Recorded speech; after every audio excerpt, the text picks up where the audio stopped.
Hi, I'm Joey Bachrach, and I'm an alcoholic. And I'm Siobhan Garcia, and I'm a normie. And this is Totally Sober.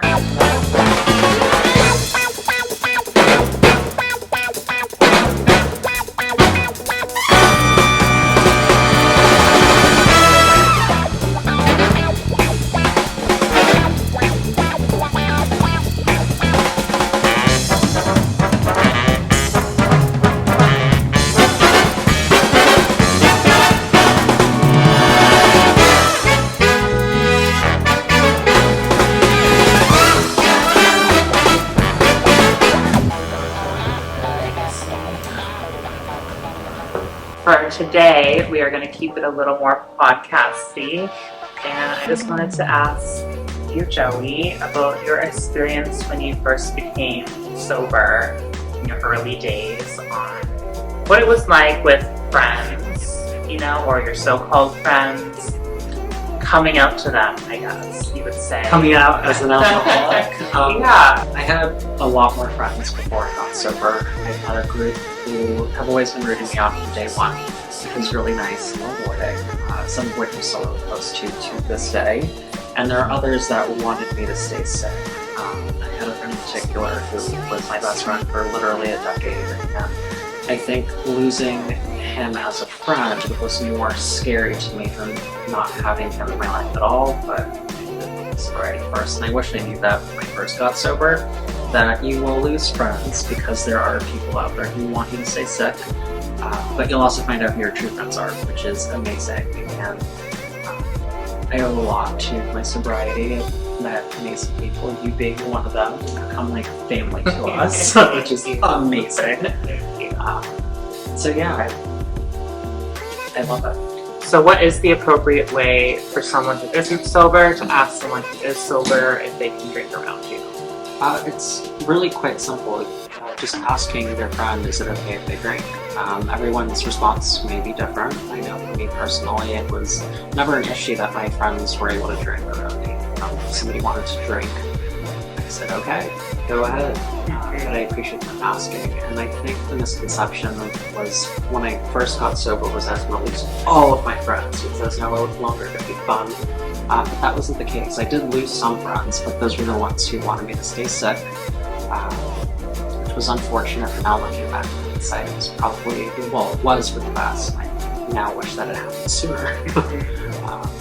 So yeah, just ask your friend if you're really there for them.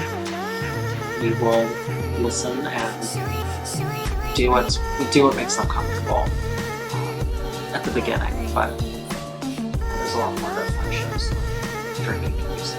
Yeah, for sure. I mean, like when I first met you 5 years ago, we were at the Abbey, Yeah. a club, and I had no idea that you were sober. Surprise! And because I just didn't think about it. I didn't think that as someone that was sober would be at a club, when I didn't really know much about it back then. And I don't know how I found out that you were sober. I think I just clued in after a while, but it really didn't make a big difference to me. It wasn't like I needed to be around someone who was also drinking. Well, we did meet at your birthday party, where there was a lot of alcohol. Yeah.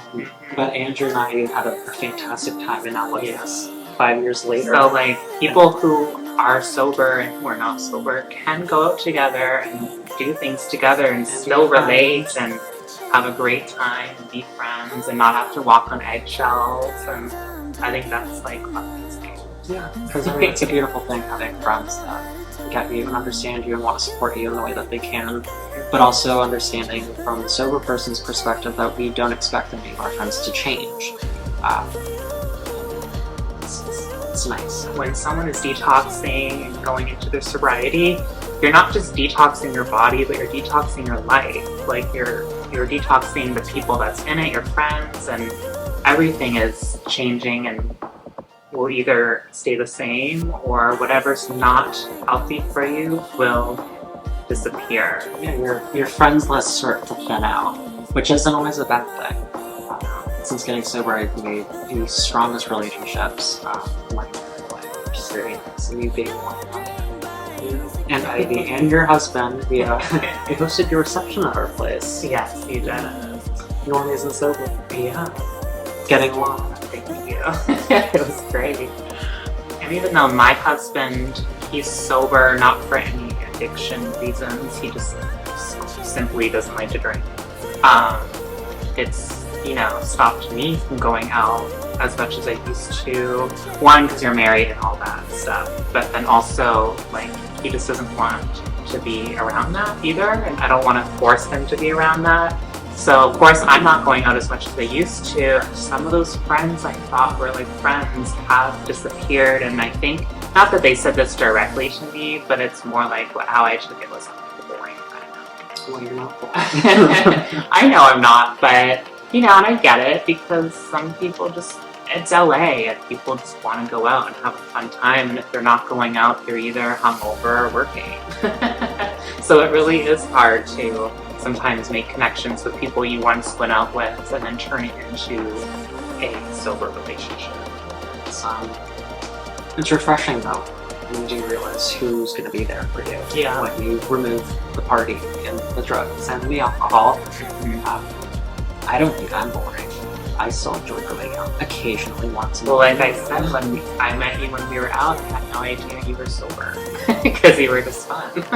Thank you. Some may think I'm boring too, but I think I'm pretty fun. I'm a huge fan, you know. But I love boring people as well. I'm pretty boring. Boring. I mean, I can be compared to some people, maybe. I will I say, love being bored and having not a crazy everything going on, you know. I will say though, since getting sober, I have been I'm a better listener. And I enjoy the quiet, the good kind of quiet where I'm just, you know, actually listening to what people are saying and not talking over them. I'm curious, do you think sometimes it can be dangerous to have other friends who are recovering alcoholics? Because they could maybe relapse and try to get you to relapse too? It's actually very important that you're asking. That's a serious question that we share with our residents at the house. That ultimately it's going to be that individual's responsibility. So if they decide to use a person, place, or thing or feeling to be the reason why they do go out and relapse, that is entirely on them and not on you. And one piece of advice that my former therapist shared with me was that when it comes to your sobriety, you have to be selfish.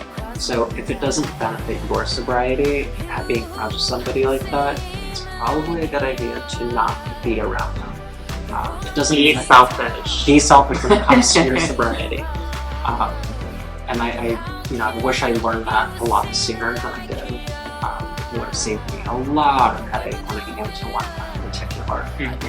But lesson learned, and now I don't let people like that in my orbit. So, and of course, you just have to be strong. That's what it comes down to. that was a really good question. Was it? I was scared to ask it it was a little good bit. question. Okay, good. No, it's a, See, it's a even good one. sometimes I don't know the boundaries.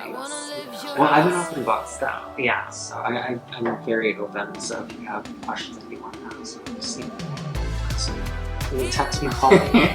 We'll Send me a DM on Instagram. We'll save it for another video. Well, I guess that is the end of today's video. Like and subscribe so you can get that bell notification. Ding!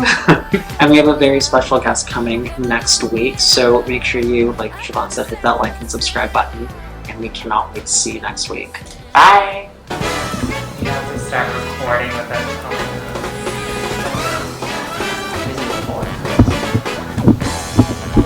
And I click the whole thing. The whole thing. I have a Ready. music on it and it uses like something stupid.